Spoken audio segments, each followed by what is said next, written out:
अस्सलाम वालेकुम student, welcome back to the tuition time gender studies की लेक्चर सीरीज़ कंटिन्यू है। हमारा आज का टॉपिक है जेंडर सेंसिटिव इंडिकेटर्स। इस टॉपिक को समझने के लिए हमें सबसे पहले इंडिकेटर का मतलब समझना है कि जो लफ्ज़ है इंडिकेटर, उस लफ्ज़ से बेसिकली हमें क्या समझना है कि इंडिकेटर क्या होते हैं। ठीक है, कोई भी ऐसी चीज़ जो किसी भी चीज़ की सिचुएशन के बारे में आपको बताए कि इस वक्त इस चीज़ का ये लेवल है, ये स्टेट है, उसको हम कहते हैं इंडिकेटर। यानी जो चीज़ आपको बता रही होती है दूसरी चीज़ की सिचुएशन के बारे में, उसको हम कहते हैं कि ये इंडिकेटर है। वो आपको न सिर्फ सिचुएशन के बारे में बताती है कि इस वक्त सिचुएशन क्या है, बल्कि सिचुएशन में क्या चेंज आ रहा है उसके बारे में भी बताती है। फॉर एग्ज़ाम्पल, आप हर बंदा गाड़ी चलाता है, ठीक है, आपको पता है जब आप गाड़ी ड्राइव कर रहे होते हो उसके आपके पास एक राइट साइड का इंडिकेटर है, एक लेफ़्ट साइड का इंडिकेटर है। जब आपने ड्राइव करना है और आपने जिस साइड पे टर्न करना है आप उस साइड की लाइट ऑन कर देते हो, तो जो पीछे आने वाली गाड़ियाँ होती हैं उनको पता लग जाता है कि इस वक्त इस गाड़ी की सिचुएशन ये है, ये इस डायरेक्शन में चल रहा है और आगे इसकी सिचुएशन बदलने वाली है, या ये राइट पे जाने वाला है या ये लेफ़्ट पे जाने वाला है। तो जो उस सिचुएशन के बारे में उसको बता रही है वो चीज़, वो लाइट है, तो उस लाइट को हम क्या कह देते हैं? हम कह देते हैं ये इंडिकेटर है, क्योंकि वो गाड़ी की सिचुएशन के बारे में बता रहा है। इसी तरीके से जो हाउसिंग परमिट्स होते हैं वो किसी भी स्टेट की इकोनॉमिक हेल्थ के बारे में हमें बता रहे होते हैं कि हाँ भाई, लोगों के पास पैसा आ रहा है, लोग इन्वेस्ट कर रहे हैं, तो इसका मतलब है कि इस मुल्क के जो इकोनॉमिक हेल्थ है वो स्टेबल है और लोग जो हैं वो इन्वेस्टमेंट की तरफ जा रहे हैं। तो इंडिकेटर का अगर आप सिनोनिम समझना चाहें तो इंडिकेटर वर्ड का सिनोनिम है मैयर। ठीक है, कि कोई भी चीज़ मैयर करना। मिसाल के तौर पर गाड़ी का जो स्पीडोमीटर होता है वो गाड़ी की स्पीड को मैयर कर रहा है, तो जो वो मीटर है वो हमारे पास इंडिकेटर है। इसी तरह जो वो फ्यूल का मीटर है आपको आपकी गाड़ी की हालत के बारे में बता रहा है कि इस वक्त इसमें कितना फ्यूल है, ये कितना चलेगी, फ्यूल कम हो रहा है, यानी सिचुएशन जो ओवर द टाइम चेंज हो रही है उसके बारे में भी आपको बता रहा है। तो वो मीटर आपके क्या हैं? वो आपके इंडिकेटर्स हैं। कोई भी चीज़ जो आपको स्टैटिस्टिकल डाटा प्रोवाइड कर रही हो, सिचुएशन के बारे में बता रही हो, वो इंडिकेटर है। ये था मीनिंग ऑफ द इंडिकेटर के इंडिकेटर लफ्ज़ जो हम बोलेंगे इंडिकेटर इंडिकेटर इंडिकेटर, इसका मतलब क्या है? इसका मतलब यही है कि ये आपको किसी भी चीज़ की सिचुएशन और चेंज इन द सिचुएशन के बारे में बता रही होती है। जेंडर सेंसिटिव इंडिकेटर्स क्या हैं? Gender sensitive indicator gender related changes को over the period of time measure करते हैं कि भाई वक्त गुजरने के साथ साथ जेंडर में क्या तब्दीली आई किसी भी सोसाइटी में। मिसाल के तौर पर आप उठाते हैं एजुकेशन को, तो आप ये देखेंगे कि मर्दों की एजुकेशन का क्या लेवल जा रहा है, औरतों की लेवल क्या जा रहा है, और over the period of time इस लिटरेसी रेट में क्या तब्दीली आई है। तो जेंडर रिलेटेड चेंज आपने देख लिया, तो उसके लिए आपको जेंडर सेंसिटिव इंडिकेटर्स चाहिए होंगे।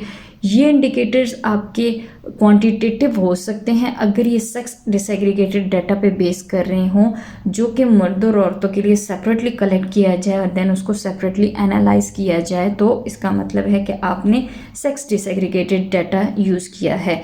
इस डाटा से हमारा मतलब क्या है? मतलब कि ये डाटा आपने मर्दों के लिए और औरतों के लिए जब अलग अलग कलेक्ट किया on the basis of the biological differences, ना कि जेंडर डिफरेंसेस के बेस पर, इसमें कोई जेंडर रोल्स का अमल दखल ना हो, तो इसका मतलब बनता है कि ये आपने क्या किया? सेक्स डिसएग्रीगेटेड डाटा कलेक्ट किया और फिर इस डाटा को आपने क्या करना है? डिफरेंटली एनालाइज करना है। मर्दों के लिए अलग करना है, औरतों के लिए अलग करना है।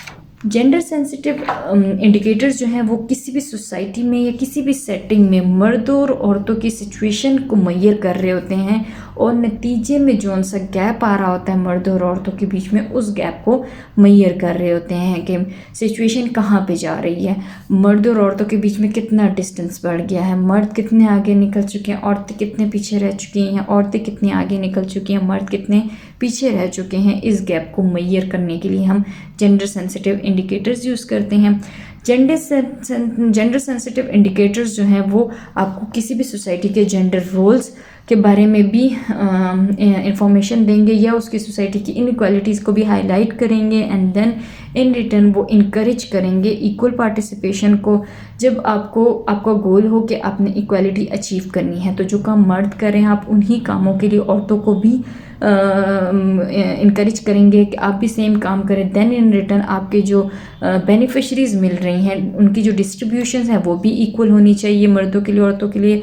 फॉर एग्जांपल आप कहते हैं कि मर्द हजरात के एम्प्लॉयमेंट का रेट ज़्यादा है तो आप औरतों को भी इनकरेज करते हैं एम्प्लॉयमेंट के लिए, तो आप सेम काम सेम टाइम ऑफ आवर्स के लिए औरतों से ले रहे हो तो उनको भी उतनी ही इनकम मिलनी चाहिए, उतनी ही at the end of the month उतनी ही सैलरी मिलनी चाहिए औरतों को जितनी की मर्दों को मिल रही है। तो जो आपका इक्वालिटी का जो गोल है वो आपका अचीव होगा।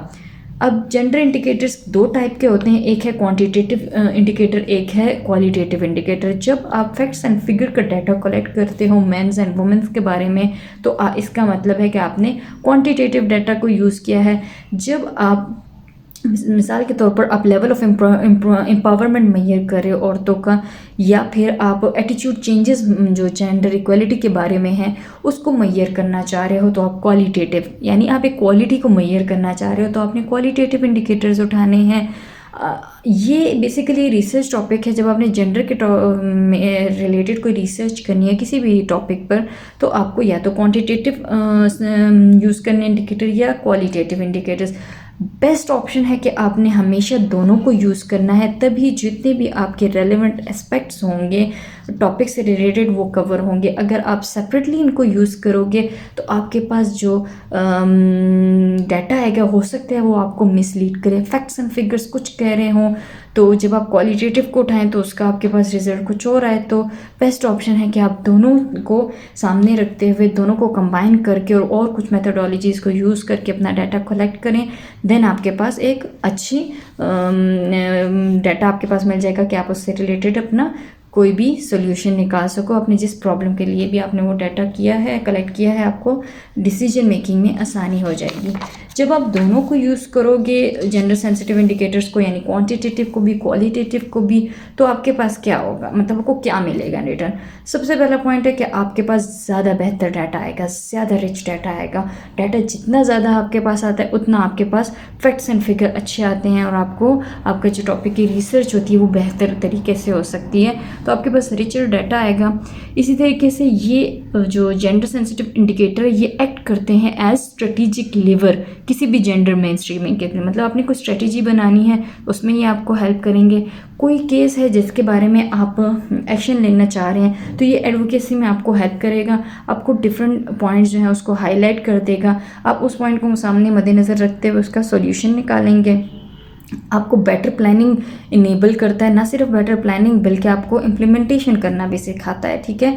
इसी तरीके से जो पॉलिसी मेकर्स है आप उनके एक्शंस को भी इससे थोरो चेक कर सकते हैं, क्रॉस चेक कर सकते हैं कि हमारी सोसाइटी में ये प्रॉब्लम है तो पॉलिसी मेकर्स क्या एक्शंस ले रहे हैं इस बारे में, आया वो जो एक्शंस ले रहे हैं वो इस मसले के लिए प्रॉपर ठीक हैं, मतलब इनके इन एक्शन से इन पॉलिसी से हमारा मसला हल हो जाएगा, या फिर इस तरीके से कि जो लैक ऑफ एक्शन आ रहा है, जो एक्शन उनको लेना चाहिए क्या वो एक्शन वो नहीं ले रहे हैं, ठीक है। इसी तरीके से आपको वाइटल इन्फॉर्मेशन मिलेगी अपने प्रोग्राम्स के बारे में, जो आप प्रोग्राम्स बना रहे होते हैं उनके एडजस्टमेंट के बारे में आपको प्रॉपर पूरा डाटा मिल रहा होगा। इसी तरीके से आपको जेंडर इक्वालिटी के जो गोल्स हैं वो भी आपको अचीव करने में आसानी होगी जब आपके पास क्वांटिटेटिव डाटा भी अवेलेबल होगा और क्वालिटेटिव डाटा भी आपके पास अवेलेबल होगा।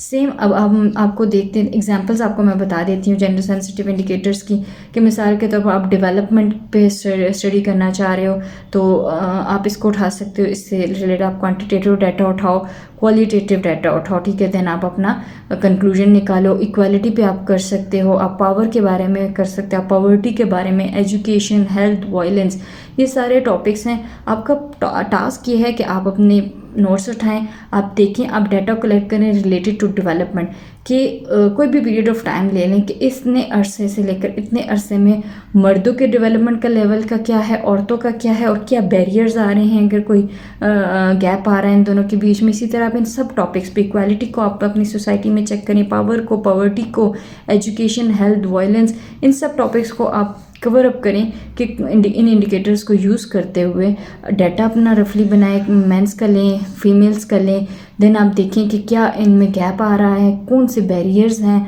जो फीमेल्स को कहते हैं ना कि कैचअप नहीं करने दे रहे मर्दों के साथ, उनका हल क्या निकल सकता है, हमें कैसी पॉलिसीज़ बनानी चाहिए।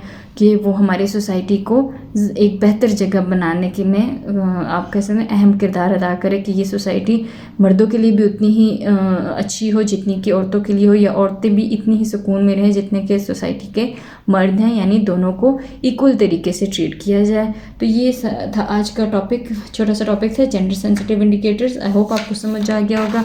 अभी अगर आपके कोई क्वेश्चंस हैं जो क्लियर नहीं हुए तो kindly let me know in the comments. And इसी तरीके से अगर आपको किसी टॉपिक के लेक्चर्स चाहिए तो आप मुझे कमेंट में बता सकते हैं, मैं आपको उस टॉपिक के बारे में भी नोट्स और लेक्चर प्रोवाइड कर दूँगी, आपको समझा दूँगी। तब तक के लिए अपना ख्याल रखिएगा। I will see you in next one. Kindly like, share and subscribe to my YouTube channel. अल्लाह हाफिज़।